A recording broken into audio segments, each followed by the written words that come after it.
येणाऱ्या 15 तारखेला या माजलेल्या आणि मदांध तक्त्याला फोडून आपल्या या 227 उमेदवारांना, मशाल असेल तर मशाल, इंजिन असेल तर इंजिन, तुतारी असेल तर तुतारी, आपण प्रचंड बहुमताने निवडून द्या अशी एक विनंती करतो आणि माझे 2 शब्द संपवतो.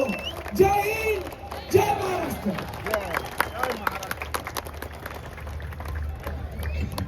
यानंतर धन्यवाद संदीपजी. यानंतर मी विनंती करतो शिवसेना नेते आदित्यजी ठाकरे यांना, त्यांनी या सभेला संबोधित केले.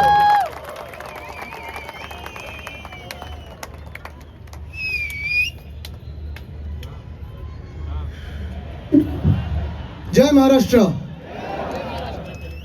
शिवतीर्थ भरत चाललेला आहे. येत असताना मी अनेक बस पाहत होतो, अजूनही उमेदवार आपले एक एक एक येत आहेत. प्रचार सभा चालू आहे, डोर टू डोर चालू आहे. गेले 10 दिवसातच आपण सगळे जे काही प्रचार आहे तो सुरू केलेला आहे. पण कितीही काही म्हटलं आणि कितीही कोणाचा प्रचार असला तर याच एक निश्चित आहे की हा क्षण जो आहे तो ऐतिहासिक आहे. मुंबईसाठी ऐतिहासिक आहे की शिवतीर्थ